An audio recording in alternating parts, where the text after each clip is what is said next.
한화.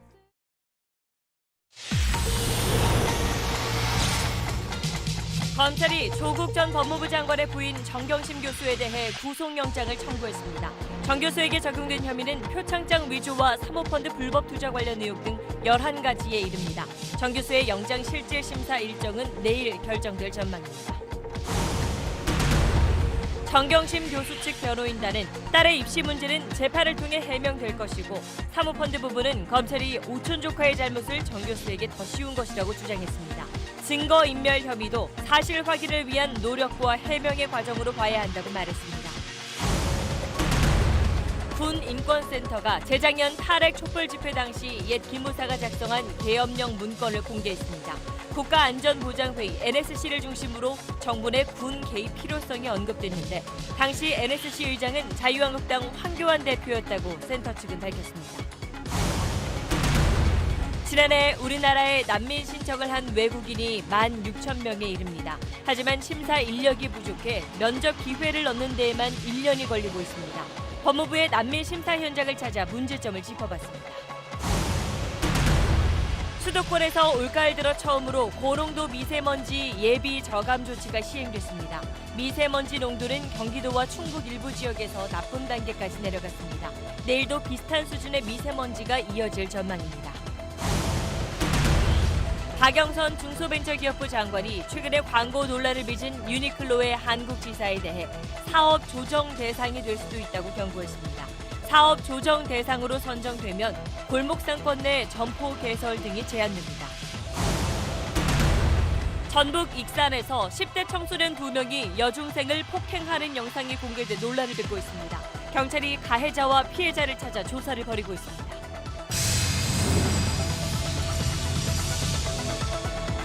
저 차는 무슨 차일까? 가솔린, 디젤. 그럼 저 차는? 오, 물 냄새밖에 안 나네. 현대 수소전기차. 여러분 안녕하십니까? 검찰이 오늘 조국 전 법무장관의 부인 정경심 교수에 대해서 구속영장을 청구했습니다. 지난 8월 말 대대적인 압수수색과 함께 수사가 시작된 지 55일 만입니다. 검찰은 정경심 교수에게 11가지 범죄 혐의를 적용했는데 법원의 영장 실질 심사는 이번 주 수요일이나 목요일에 열릴 걸로 보입니다. 첫 소식 박원경 기자입니다. 서울중앙지검 특수이부가 오늘 오전 정경심 교수에 대해 구속영장을 청구했습니다.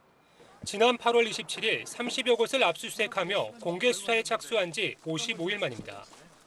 검찰은 정 교수에 대해 11개 혐의를 적용했습니다. 딸의 입시 비리 관련 혐의와 사모펀드 관련 혐의, 증거은닉 교사 관련 혐의 등입니다. 검찰은 정 교수가 사건 관계자와 말을 맞추거나 증거를 인멸할 가능성이 있고 입시의 공정성을 해쳐 범죄가 중대하다는 점 등을 감안해 구속영장을 청구했다고 밝혔습니다. 정 교수 변호인 측은 딸의 입시 비리 관련 혐의는 향후 재판을 통해 해명될 것이고 사모펀드와 증거인멸 관련 혐의는 사실관계에 대한 검찰의 오해라고 밝혔습니다. 앞서 정 교수는 6차례 검찰 조사에서 자신의 혐의 대부분을 부인해온 걸로 알려졌습니다. 정 교수의 영장 실질 심사 일정은 아직 공개되지 않았습니다. 서울중앙지법엔 4명의 영장 전담 판사가 있는데 전자배당을 통해 담당 판사를 결정합니다. 때문에 조국 전 장관 동생의 구속영장을 기각했던 명재건 부장판사가 정 교수의 영장 심사를 맡을 가능성도 있습니다. 영장 심사는 통상 검찰이 영장을 청구한 뒤 업무일 기준으로 이틀 후에 열리는데 법원이 내일 심사 일정을 결정할 걸로 보여 그로부터 이틀 뒤인 오는 목요일에 정 교수에 대한 영장 심사가 열릴 가능성도 있습니다. SBS 박원경입니다. 얼마 전 정경심 교수가 뇌종양, 또 뇌경색 진단을 받았다는 이야기가 나오면서 검찰 수사의 변수가 될 수도 있다는 전망이 있었습니다. 검찰은 오늘 구속영장을 청구하면서 정경심 교수의 건강 상태를 면밀하게 검증했다고 밝혔습니다. 계속해서 이현영 기자입니다. 지난 15일 검찰은 정경심 교수 측이 제출한 입퇴원 증명서엔 뇌질환 관련 진단명만 적혀 있을 뿐 의사 이름 같은 기본적인 정보도 나오지 않는다며 정 교수 측에 추가 자료 제출을 요구했습니다. 정 교수 변호인단은 검찰에서 요구한 대로 CT와 MRI, 신경외과 진단서 등을 제출했다고 밝혔습니다. 하지만 정 교수 측이 추가로 낸 진단서에도 의사 이름과 의료기관명은 기재돼 있지 않은 걸로 알려졌습니다. MRI나 CT를 판독한 의사 소견서도 없었던 걸로 전해졌습니다. 이에 따라 검찰은 정 교수 측이 제출한 자료를 복수의 다른 의사들에게 보여주고 판독하게 한 걸로 알려졌습니다. 검찰 관계자는 정 교수의 건강 상태를 검증할 수 있는 자료를 제출받아 객관적이고 공정한 절차를 통해 정 교수의 건강 상태를 면밀히 검증했다고 말했습니다. 이런 과정을 거쳐 검찰은 정 교수가 앓고 있는 뇌종양이나 뇌경색이 당장 수술이 필요한 질환은 아니라고 판단한 걸로 전해졌습니다. 수감 생활을 하는데 문제가 없다고 본 겁니다. 검찰은 이런 내용을 포함한 의사들의 검증 소견을 영장심사 법정에서 밝힐 방침입니다. 정 교수 측 변호인단은 정 교수의 건강 상태와 관련해서는 상세하게 말할 수 없다고 밝혔습니다. SBS 이현영입니다. 네, 그럼 검찰이 지금까지 수사 내용을 바탕으로 정경심 교수에게 적용한 11가지 범죄 혐의를 조금 더 자세히 살펴보겠습니다. 입시 비리와 사모펀드 그리고 증거인멸 이렇게 크게 세 부분으로 나눠볼 수 있는데 어떤 내용인지 전형우 기자가 정리해드리겠습니다. 먼저 입시비리 부분입니다. 동양대 표창장, 키스트와 서울대 인권법센터 인턴 증명서 등은 공문서와 사문서를 위조한 뒤 실제로 행사한 혐의가 적용됐습니다. 위조된 문서를 고려대나 부산대 의학전문대학원 등 입시 전형에 썼기 때문에 대학교 업무를 방해한 혐의로 연결됩니다. 정 교수가 딸을 동양대 연구보조원으로 등록해 국고보조금 160만 원을 타낸 혐의도 영장에 포함된 걸로 보입니다. 사모펀드 부분은 좀 더 복잡합니다. 검찰은 코링크 PE가 정 교수의 남동생에게 매달 860만 원씩 모두 1억 5천만 원을 건넨 게 정 교수에게 흘러 들어간 것으로 보고 횡령 혐의를 적용한 것으로 전해졌습니다. 조국 전 장관 가족이 사모펀드에 100억 원을 투자하기로 해놓고 실제로는 14억 원만 투자한 뒤 금융당국에 이를 신고하지 않은 혐의와 2차 전지 업체 WFM의 미공개 정보를 이용해 정 교수 측이 주식 12만 주를 사들인 혐의도 구속영장에 기재됐습니다. 정 교수 동생이 WFM 실물 주식 12만 주를 자택에 보관했던 데에 대해 검찰은 범죄 수익 은닉으로 판단한 걸로 보입니다. 마지막으로 증거인멸과 관련해서는 자산관리인 김경록 씨를 통해 하드디스크를 교체해 증거를 숨기도록 한 혐의와 조국 전 장관이 기자간담회 때 펀드 운용 보고서라며 제시한 문서를 급조하도록 지시한 혐의 등이 포함됐습니다. 정 교수 변호인 측은 실제로는 딸 입시 문제와 사모펀드 의혹 등 2가지뿐인데 검찰이 11개의 범죄 사실로 나눈 것뿐이라며 법원에서 해명하겠다고 밝혔습니다. SBS 전용우입니다. 네, 그럼 검찰이 청구한 구속영장을 법원이 발부할지 현장 취재기자를 연결해서 남은 수사 방향까지 함께 알아보겠습니다. 서울중앙지검으로 가보겠습니다. 자, 이현정 기자, 정경심 교수 영장 실질 심사에서 어떤 부분이 핵심 쟁점이 될까요?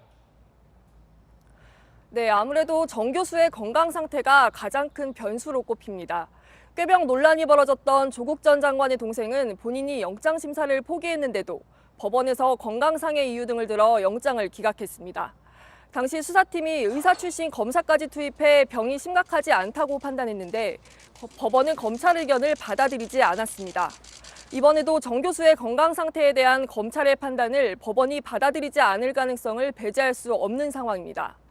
또 정 교수가 강력하게 혐의를 부인하고 있는 부분, 대표적으로 사모펀드와 관련해 오촌 조카에게 당한 거라는 등의 정 교수 측 논리를 법원이 어떻게 받아들일지도 구속영장 발부 여부를 가를 쟁점으로 꼽힙니다. 자, 그리고 조국 전 장관에 대한 수사, 이 부분이 이루어지느냐 이걸 두고도 여러 이야기가 나오고 있는데 검찰은 어떻게 보고 있습니까?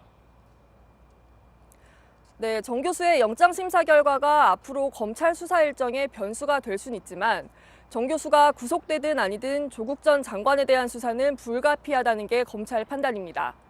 검찰은 정 교수의 혐의 가운데 딸 입시 비리와 관련해 조 전 장관의 관여 가능성을 조사해왔습니다.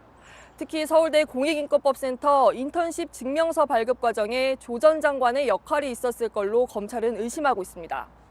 검찰은 이 밖에 일가족이 거액을 투자한 사모펀드 관련 혐의와 집 안팎에서 이뤄진 증거인멸 혐의도 조 전 장관이 모르긴 어려웠을 거라고 보고 연관됐는지를 조사하고 있습니다.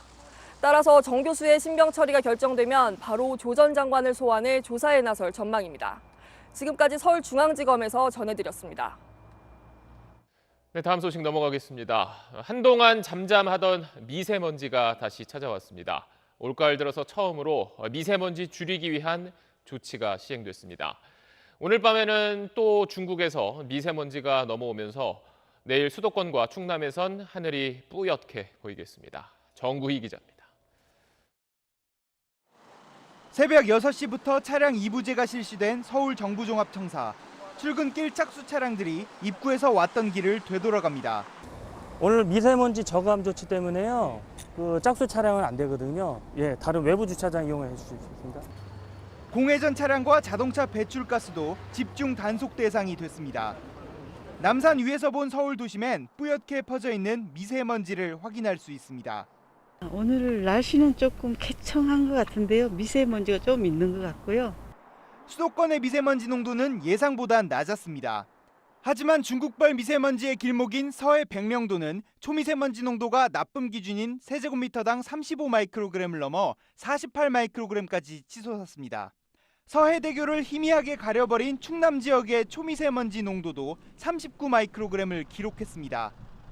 밤사이 중국과 북한 등 국외 미세먼지가 한 차례 더 유입되고 대기 정체가 이어지면서 내일도 서울과 경기 남부는 오전까지, 인천과 경기 북부, 충남은 종일 미세먼지 농도가 나쁨 수준을 보일 전망입니다.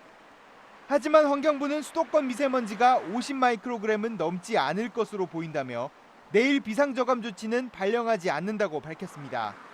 10월 하순 시작된 미세먼지는 대기 정체가 심하고 북서풍이 자주 부는 내년 4월까지 언제든 찾아올 수 있습니다. SBS 정구희입니다. 2년 전 탄핵 촛불 집회 당시 기무사의 계엄 문건이 공개되면서 지난해 검찰 수사까지 진행됐었습니다. 한 시민단체가 오늘 계엄 시행 날짜를 비롯해 자세한 내용이 적힌 문건을 공개하면서 황교안 대통령 권한대행이 거기에 연루됐다는 의혹을 제기했습니다. 자세한 내용 권지훈 기자가 전하겠습니다. 군인권센터가 국회 국방위에서 공개한 당시 기무사 문건인 현 시국 관련 대비 계획입니다. 탄핵 집회가 한창이던 2017년 2월 작성된 것으로 참고 자료 포함 31장 분량입니다. 특히 이 문건에선 계엄 시행 착수일을 탄핵 심판 선고 이틀 전으로 특정하고 있습니다. 국가안전보장회의, NSC를 중심으로 군대 개입 필요성에 대한 공감대 형성이 필요하다며 계엄 명분 확보 방법까지 명시돼 있습니다. 군인권센터는 이를 근거로 당시 대통령 권한대행이었던 황교안 한국당 대표 연루 의혹을 제기했습니다. NSC의 황교안 당시 이제 대통령 권한대행이 의장이신데 군사력을 투입해야 된다는 것을 어필하기 위해서 작성한 문건이 있고요. 또 계엄 반대에 대비해 신촌, 대학로, 서울대 일대 집회 진압부대 배치 방안은 물론 계엄군의 이동 경로, 언론사 통제 방법 등 지난해 공개된 소위 기무사 계엄령 문건보다 훨씬 구체적인 내용이 담겨 있습니다. 여당은 즉각 추가 수사를 촉구했습니다.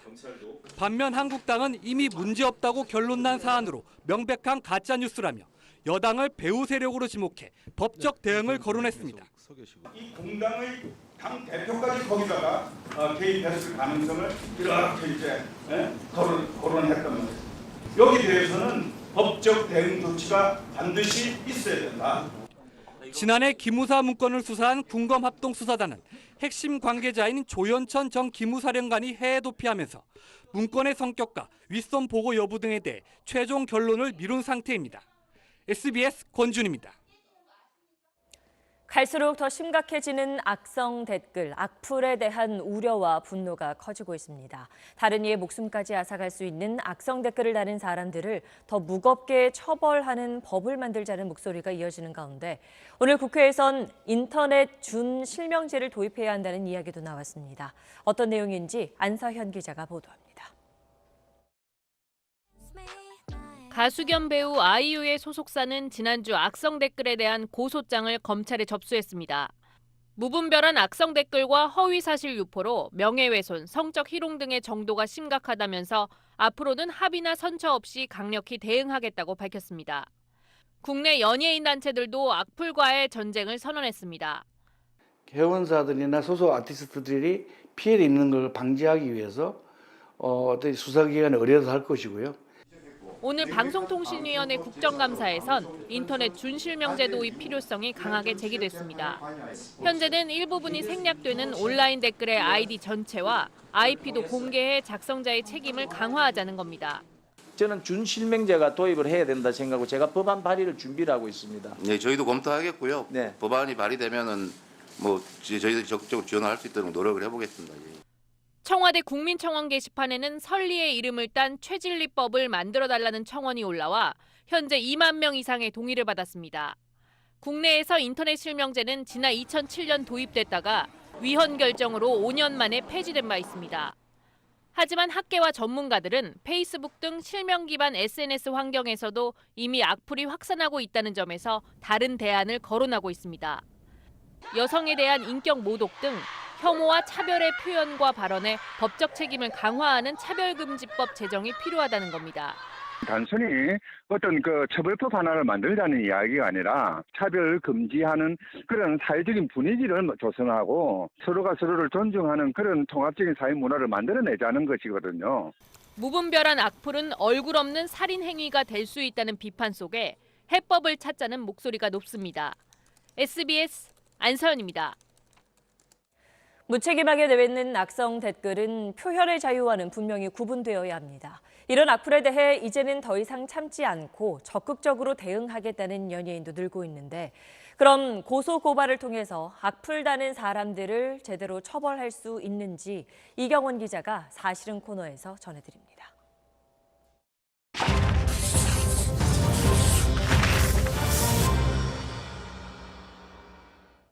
9년 전입니다. 누가 온라인 채팅방에서 상대를 대머리라고 공격했나 봅니다.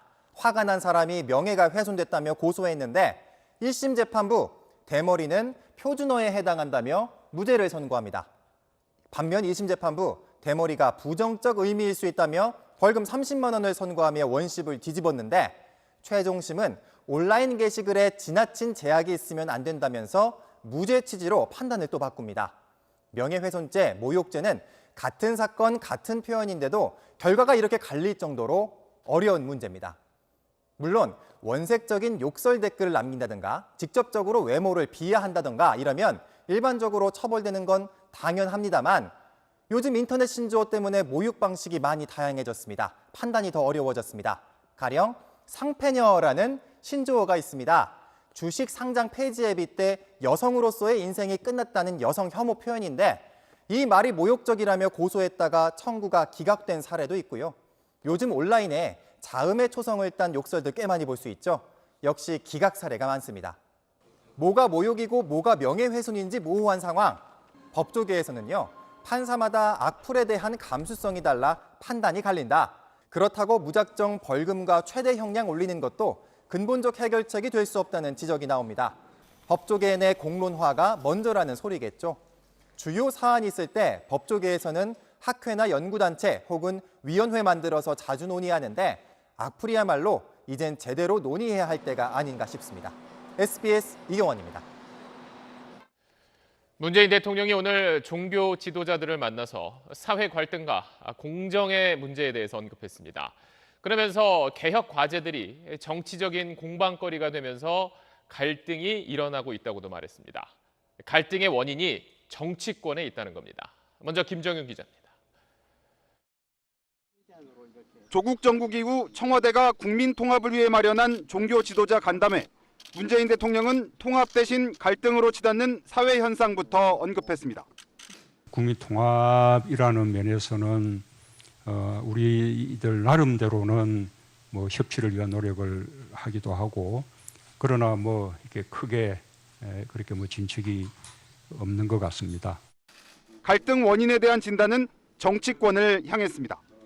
검찰 개혁과 공수처 설치는 반드시 필요한 개혁 조치고 국민들 공감도 모이고 있는데 정치적 공방거리가 됐고 그게 국민 갈등을 불러일으킨다고 했습니다.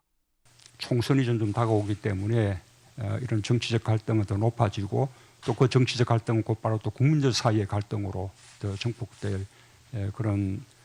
이번에 공정에 대한 국민들의 높은 요구도 확인했는데 어떻게 할지에 대한 구체적 논의는 없고 정치적 공방만 남았다고 했습니다. 국민들의 개혁 요구를 받아 안아야 할 정치권이 제 역할을 하지 않고 있다는 사실상 보수 야권을 겨냥한 발언으로 해석됩니다. 종교 지도자들은 대체로 통합과 공정을 주문했지만 한국교회 총연합 대표는 정부가 반대 목소리도 듣는 모습을 보여달라고 쓴소리를 하기도 했습니다. 문 대통령은 내일 국회에서 시정연설을 하는데 경제 활력을 위한 확장 재정을 설명하면서 한편으론 오늘 언급한 통합과 공정의 메시지도 강조할 걸로 보입니다. SBS 김정윤입니다. 분열을 키우는 정치적 갈등이라는 말로 야당에 대한 답답함을 토로한 문재인 대통령의 오늘 발언에 대해서 그럼 정치권은 어떤 반응을 내놨을지 국회 취재기자 연결해서 알아보겠습니다. 자, 이호건 기자, 우선 보수 야당들은 당연히 반발할 것 같은데요. 네, 한국당은 즉각 문 대통령의 오늘 발언을 이른바 유체 이탈식 화법이라고 비난했습니다. 조국 장관 임명 강행으로 대통령이 분열의 원인을 제공해놓고 남일 얘기하듯 관심사항인 검찰 개혁만 강조했다. 정치권 탓하지 말고 사과부터 하라고 반발했습니다. 바른미래당도 대통령이 국론 통합에 솔선수범해야 한다고 맞받았습니다. 자, 이런 분위기라면 지금 전국의 핵심 쟁점인 이 공수처법에서도 여야 합의가 쉽지 않을 것 같은데요. 그렇습니다. 오늘 여야 원내대표들이 만났지만 공수처법 최우선이라는 민주당과 절대 불가 한국당 여전히 평행선입니다.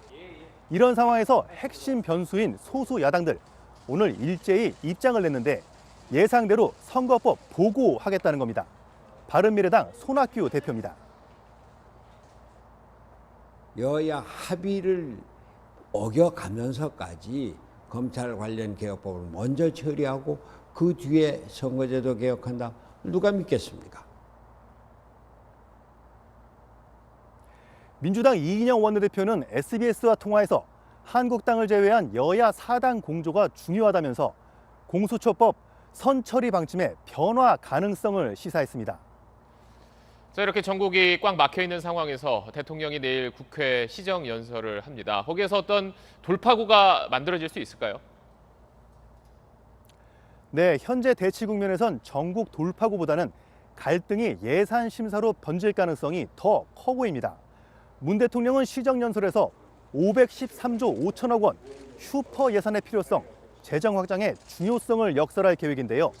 야당들은 대폭 삭감을 주장하고 있습니다. 내년 총선과도 맞물려 있어서 정치권 갈등은 공수처법, 선거제에 이어 예산 심사까지 전방위로 확산하고 있습니다. 지금까지 국회에서 전해드렸습니다. 네, 80년 전 일을 기억하지 못한다는 내용의 유니클로 광고가 일제강점기 위안부 만행을 부정한 거란 논란이 오늘도 계속됐습니다. 공식 사과를 요구하는 기자회견이 열렸고 국회 국정감사에서도 이 문제가 거론됐습니다. 노동규 기자입니다. 서울 도심 유니클로 매장 앞에서 대학생들과 시민단체의 기자회견이 열렸습니다. 이번 논란에 대해 유니클로가 공식 사과하라고 요구했습니다. 피해자들의 가슴에 멍을 쥐어주게 됐고 피해자들의 상처에 소금을 안겨준 그런 광고였다고 생각합니다. 위안부 피해자 양금덕 할머니와 전남대 대학생이 만든 패러디 영상은 종일 SNS를 뜨겁게 달궜습니다. 제 나이 때는 얼마나 힘드셨어요? 그 끔찍한 고통은 영원히 잊을 수 없어. 여러분들이 그렇게 생각할 수도 있군요 하고 이제 인정하고 잘못했다 이렇게 이야기를 해줘야 되는데 그런 의도가 없었다라고만 말해서 이제 책임을 회피한 것 같고 그게 이제 잘못이다라고 생각. 논란은 국회에서도 이어졌습니다. 의원들은 국민 감정을 해친 유니클로에 대해 제재까지 주장했고 박영선 중소벤처기업부 장관은 사업 조정 대상이 될 수 있다고 답변했습니다. 사업 조정은 대형 유통업체의 확장으로부터 중소상공인을 지키기 위해 시행 중인 분쟁 조정 제도로 출점을 연기하거나 생산을 축소하도록 권고할 수 있습니다.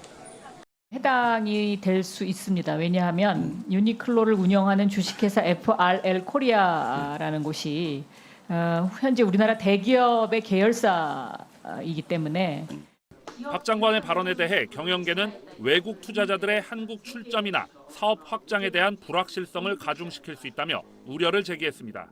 SBS 노동규입니다. 오늘 국회에서는 또 방탄소년단 멤버 가운데 한 명이 올해 군대에 간다는 이야기가 나왔습니다. 그러면서 올림픽 금메달만큼 나라를 빛낸 대중예술인들에게도 병역 특례를 줘야 한다는 주장이 있었는데 방탄소년단 소속사는 군 입대 소식은 사실이 아니라고 밝혔습니다. 남주현 기자입니다. 더불어민주당 안민석 의원은 오늘 문체부 국정감사에서 방탄소년단 멤버 한 명이 올해 군대를 가는 것 같다. 대중예술인들에게는 병역 특례를 안 주는 것으로 결정난 것 같다고 말했습니다. 안 의원은 순수예술과 대중예술의 벽이 허물어졌는데 지금처럼 순수예술인에게만 병역 특례를 주는 것은 시대적으로 맞지 않다고 주장했습니다. 빌보드 차트 1위는 올림픽 금메달만큼이나 국위 선양에 기여한 것이라는 입장을 피력한 겁니다. 박양우 문화체육관광부 장관은 전부터 이 문제를 논의해왔지만 국방부와 문체부의 입장이 다르다고 답했습니다. 국방부는 가능하면 병역 특례를 줄이길 원하는 반면 문체부는 병역 특례를 더 늘려서 문화체육적 인력들을 더 활동할 수 있게 해주자는 입장이라는 게 박 장관의 설명입니다. 다만 클래식 등 순수예술과 체육은 국제, 국내 대회가 있지만 대중예술은 기준을 세우기 어려운 면이 있다고 밝혔습니다. 이에 대해 방탄소년단 소속사인 빅히트 엔터테인먼트 측은 올해 멤버의 군 입대는 사실이 아니라고 밝혔습니다. SBS 남주현입니다. 17살 청소년 2명이 여중생 1명을 폭행하는 영상이 SNS를 통해 급속히 퍼졌습니다. 피해자의 뺨을 때리고 윽박지르는 장면이 담겼는데 경찰이 가해자들을 붙잡아 조사하고 있습니다. JTB 주혜인 기자입니다. 한 학생이 무릎을 꿇은 채 뺨을 맞습니다. 잘못했어요. 조용히 해. 풀리지도 피해 학생의 사과에도 손찌검이 이어집니다. 피해 여중생 A양을 폭행한 이들은 평소 알고 지내던 B양 등 10대 여성 청소년 2명입니다. A양은 인적이 드문 이곳에서 2시간 동안 수차례 폭행을 당했고 가해 학생들은 이 장면을 영상으로 촬영하기까지 했습니다. 가해자들이 공유한 폭행 영상은 SNS를 통해 빠르게 퍼져나갔습니다. 누리꾼들은 가해자들을 엄벌해야 한다는 등 8,000개가 넘는 비난 댓글을 달았습니다. 전치 2주 진단을 받은 A양은 폭행당한 이튿날 경찰에 신고했습니다. 또한 가해자가 어머니에게 불만이 있으면 나오라고 막말을 했다면서 가해자와 주고받은 문자를 SNS를 통해 공개하기도 했습니다. 경찰은 가해자 2명을 공동폭행 혐의로 불구속 입건했습니다. 가해자들은 험담을 했다는 이유로 A양을 때렸다며 모든 혐의를 인정했다고 밝혔습니다. 피해 학생이 뒷담화를 했다는 이유로 공동으로 폭행한 사안입니다. 현재 곧장이 접수돼서 저희 경찰이 수사 진행 중에 있는 사건입니다. 경찰은 수사를 마치는 대로 가해자들을 기소 의견으로 검찰에 송치할 예정입니다. JTB 뉴스 주혜인입니다. 경북 상주 중부내륙고속도로에서 21톤 트레일러가 갓길에 서 있던 1톤 화물차 2대를 들이받았습니다. 튕겨나간 화물차들이 갓길 옆에서 풀을 베던 작업자들을 덮치면서 3명이 숨졌습니다. TBC 김용우 기자입니다. 공사 안내 유도 차량이 고속도로 갓길 경사면에 박혀 있습니다. 차량 뒷부분이 통째로 잘려나갔고 또 다른 차량은 종이장처럼 구겨졌습니다. 현장 작업자로 보이는 남성은 도로 위에 맥없이 쓰러져 있습니다. 상주시 낙동면 중부내륙고속도로에서 21톤 트레일러가 갓길에 정차한 1톤 화물차 2대를 들이받은 것은 오늘 오전 11시 53분쯤. 이 사고로 차량들이 튕겨나가면서 근처에서 풀베기 작업을 하던 인부들을 덮쳐 72살 임모 씨 등 3명이 숨졌습니다. 졸음운전이 화근이었습니다. 졸음운전해가 갓길에 제초 작업하는 인부들 차량을 충돌했다. 차량이 튕겨가지고 인부들. 숨진 인부들은 조경업체 소속 직원들로 내리막 구간에서 풀베기 작업을 하다 변을 당했습니다. 또 사고 수습 여파로 중부내륙고속도로 상행선이 1시간 넘게 정체를 빚었습니다. 경찰은 목격자 진술과 함께 사고 차량 블랙박스를 수거해 정확한 사고 경위를 조사하고 있습니다. TBC 김용우입니다. 오늘 내가 한 새벽 3시까지 술 먹으니까 각오하고 와요 그냥. 회장님 뭘 우리 애가 생일이라서 그 미리 얘기를 해야지 있어 아마 바보같이. 그러니까 당신이 인정을 못 받잖아 인정. 네. 지금 들으신 건 증권사와 자산운용사들이 모여 만든 금융투자협회 권용원 회장의 목소리입니다. 지난해 취임한 이후 운전기사와 직원들에게 수시로 이런 폭언과 갑질을 했던 게 알려지면서 오늘 부랴부랴 사과했는데 자신의 거취 문제를 두고선 즉답을 피했습니다. 유덕기 기자입니다. 한 남성이 회사 임직원과 함께한 술자리에서 여성을 성적으로 대상화하는 듯한 말을 합니다. 근데 너 뭐 잘못했니 얘한테? 너 얘한테 여자를 술에 취한 듯한 남성은 증권사와 자산운용사 같은 금융기관들의 모임인 금융투자협회 권용원 회장입니다. 또 다른 녹취엔 운전기사와의 대화가 담겼는데 모멸감을 주는 말을 서슴지 않습니다. 오늘 내가 한 새벽 3시까지 술 먹으니까 각오하고 와요 그냥. 회장님 뭘 우리 애가 생일이라서 그 미리 얘기를 해야지 바보같이. 그러니까 당신이 인정을 못 받잖아 인정. 홍보 담당 직원에게는 기자를 물리적으로 위협하라는 말도 합니다. 잘못되면 주역 패거래. 애들을 패는 방법을 선배들이 안 가르쳐줬단 말이야. 네가 기자들 주역 패거래. 직원들에게 갑질하는 듯한 내용의 녹취가 공개되자 파문이 커지고 있습니다. 국회 국정감사장에서 의원들의 질타가 이어졌고 은성수 금융위원장은 어디까지 감독해야 할지 고민이라며 난감해했습니다. 권 회장은 부랴부랴 사과문을 냈습니다. 마음의 상처를 받은 분들에게 사과드리며 모든 잘못을 인정하고 깊이 뉘우치고 있다고 밝혔습니다. 무분별한 갑질 발언에 조직을 이끌 자격이 있냐는 논란이 있는데 권 회장은 각계각층의 의견과 뜻을 따르겠다며 즉답을 피했습니다. SBS 유덕기입니다. 대규모 손실이 발생한 해외 금리 연계 파생 상품 DLF는 도박 상품과 같은 거라고 금융감독원장이 말했습니다. 제대로 된 설명도 못 듣고 투자했다가 원금도 거의 안 남았다며 투자자들은 분통을 터뜨리고 있는데요.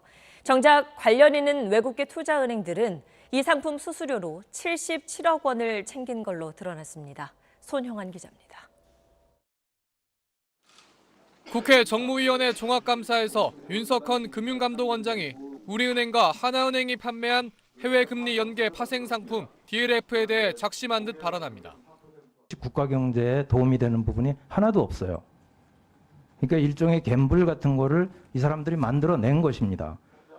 운에 의해 수익이 결정되는 도박 상품 수준의 위험한 상품이란 건데 실제 원금 98%를 날리는 사례가 속출하고 만기 때 전체 손실률이 52%에 달할 것으로 예상됩니다. 의원들은 판매 과정에서 직원들의 내부 경고가 있었지만 은행 측이 받아들이지 않고 직원들에게 판매를 압박하는 등 구조적 문제가 있었을 가능성을 제기했습니다. 금감원장은 앞으로 있을 분쟁 조정 과정에서 이런 상황을 반영하겠다고 밝혔습니다.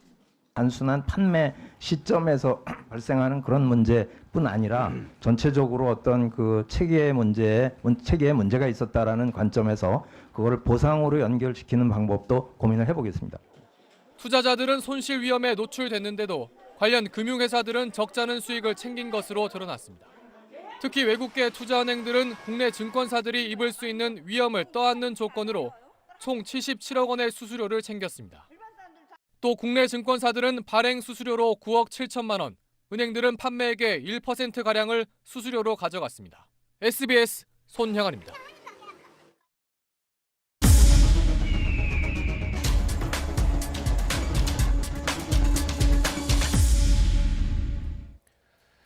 지난 한 해 우리나라에 난민 신청을 한 사람이 16,000명입니다.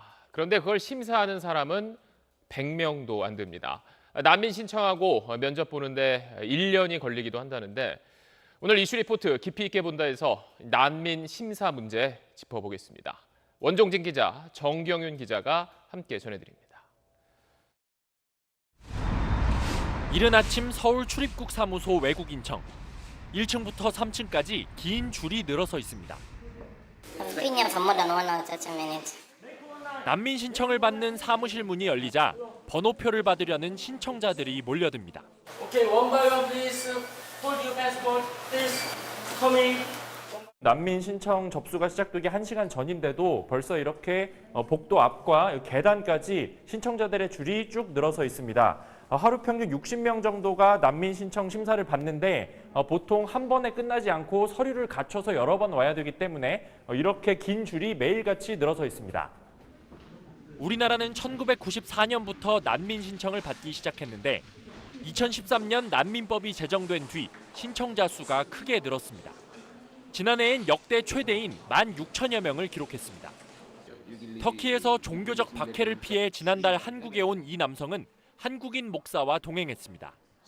Dinimi değiştirdiğim için, Hristiyan olduğum için, ailemden büyük baskı gördüğüm için, artık yaşadığım toplum aşırı derecede muhafazakar ve İslamcı olduğu için ciddi derecede baskı gördüm. Hatta babamdan şiddet gördüm. O yüzden buraya geldim. 지난해 예멘 출신 난민들이 대거 입국했던 사건이 이슈였지만 현장에서 만난 난민 신청자들의 국적과 신청 이유는 다양했습니다. I came to Korea to work to make a living. Rex, yeah, like I was facing some one or two issues. I was chief owner of my restaurant. Here is safety, but in our country, it's not safety. You know, crime is a lot. 지난해 난민 신청자는 카자흐스탄과 러시아가 2,000명 안팎으로 가장 많았고 말레이시아와 중국이 뒤를 이었습니다. 이곳에서는 본격적인 심사, 즉 면접이 진행이 되고 있습니다. 신청자 1명당 길게는 2-3시간씩 진행이 됩니다. 이집트에서 온 이 난민 신청자의 면접은 오전 9시부터 시작됐습니다. 영상 녹화하는데 동의하시는지. 난민 신청을 한 건 지난해인데 1년 만에야 면접을 보게 됐습니다. 면접이 끝나면 심사관들은 길게는 한 달 정도 최종 심사를 거쳐 결과를 통보합니다. 신청자가 이의를 제기할 경우 또다시 1년 가까이 2차 심사가 진행됩니다. 올해 난민 심사관은 전국에 91명으로 지난해에 비해 크게 늘기는 했지만 여전히 난민 신청자들을 감당하기엔 역부족입니다. 특수어 같은 경우에는 이제 통역인을 구하기 힘든 경우도 많고 그 경우에는 이중 통역을 한다든지 그런 애로사항도 있고요. 여기에 면접 조서 조작 논란, 통역 오류 등 부실 심사라는 비판까지 더해지면서 심사 제도를 개선해야 한다는 목소리가 안팎에서 나오고 있습니다. 난민을 더 많이 수용하겠다는 의사가 아니라 공정하게 확정해서 결과를 주어야만 그때 관리에 수월하고 정부가 들어가는 비용도 절약할 수가 있습니다. 우리나라 난민 심사 제도는 난민 신청자가 1,000명 정도일 때 만들어진 뒤 여전히 그대로입니다. 해마다 난민 신청자는 급증하는데 혐오와 공포의 정서만 두드러질 뿐 이들을 어떻게 심사해야 될지의 논의는 여전히 소홀했던 게 사실입니다. 신청자 인권을 보호하면서도 심사의 정확성을 높이기 위해선 정부, 국회, 시민단체가 함께 머리를 맞대 시급히 제도 개선을 이뤄내야 합니다. SBS 원종진, 정경윤입니다.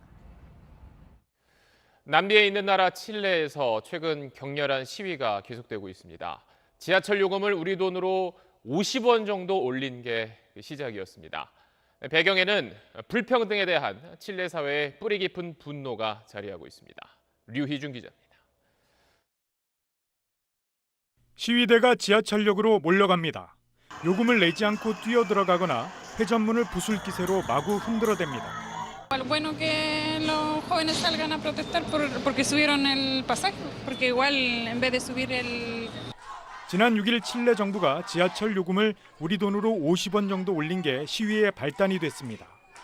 초기부터 시위가 격렬하진 않았습니다. 그런데 지난 18일 칠레 당국이 다른 나라에 비해 싼 수준이라고 발표한 게 시위대를 분노케 했습니다.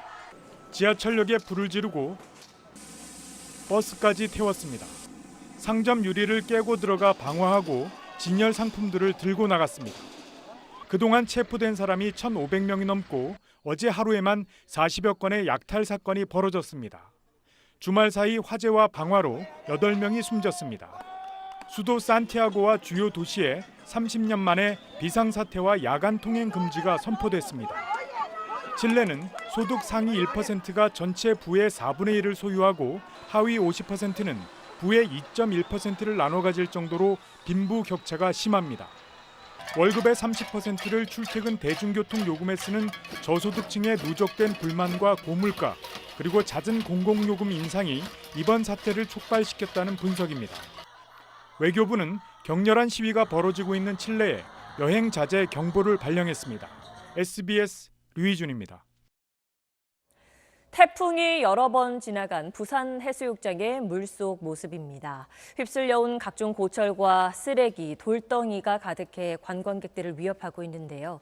빠른 조치가 필요하지만 정비는 내년에나 가능할 것으로 보입니다. KNN 정기형 기자입니다. 부산 송정 해수욕장입니다. 가을이지만 사계절 바다를 즐기는 서퍼들로 가득합니다. 해변을 살펴봤습니다. 커다란 돌덩이가 곳곳에 박혀 있습니다. 뾰족한 고철이나 유리병이나 뾰족한 쓰레기들이 너무 많이 있는 상태여서 서핑을 하다가 나올 때 조금 다칠 우려가 많이 있습니다. 지역 주민들이 한 차례 청소에 나섰지만 돌덩이가 크고 무거워 처리에 어려움을 겪었습니다. 해변과 물속의 위험도는 여전히 높습니다. 기록적으로 많은 태풍 영향을 받은 바닷속 상황은 어떤지 제가 직접 들어가서 확인해 보도록 하겠습니다.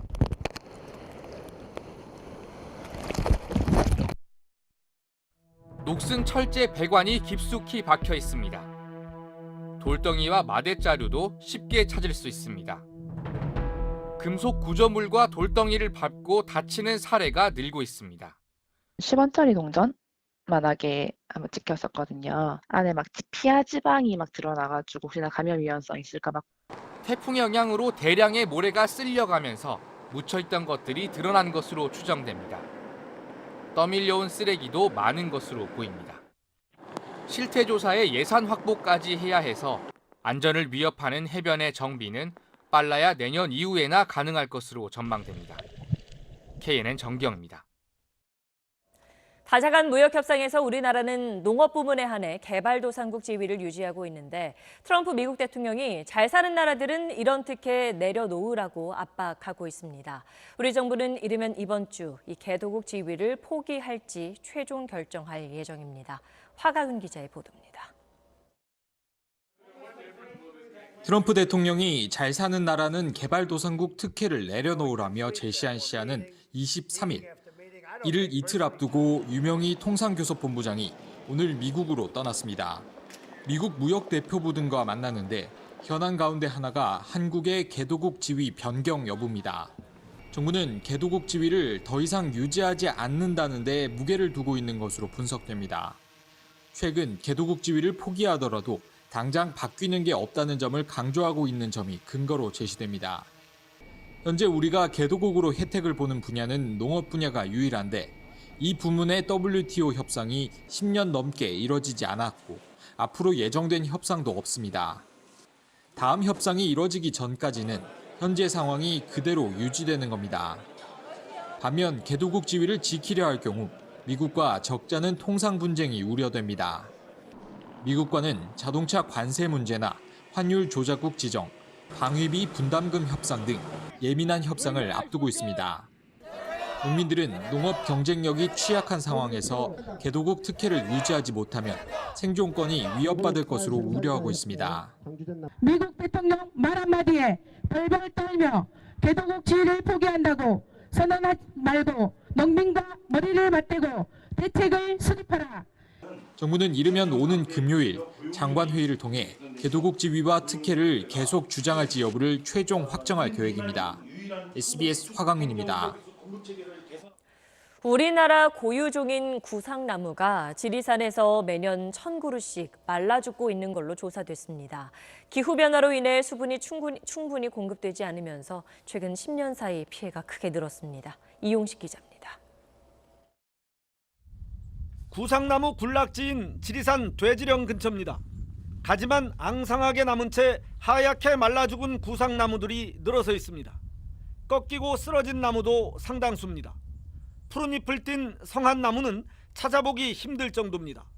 대부분 수령 50년 이상 된 나무들이 피해를 입었습니다. 고장나무가 많이 죽어 있어요. 솔직히 좀 안타까운 심정이에요. 50% 이상은 다 죽었을 것 같은데요. 죽은 나무의 껍질은 물기 하나 없이 바짝 말라 쉽게 벗겨집니다.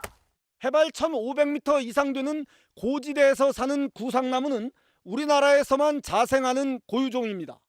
지난 10년간 지리산에서 고사한 구상나무는 9,974그루, 천왕봉 군락지가 가장 피해가 컸습니다. 말라 죽은 구상나무 115그루의 나이테 분석 결과 60%인 69그루가 2011년부터 2014년 사이에 죽은 것으로 나타났습니다. 충분한 수분을 섭취해줘야 되는데 그런 부분이 좀 부족했던 것이 원인으로 이제 확인이 되고 있습니다.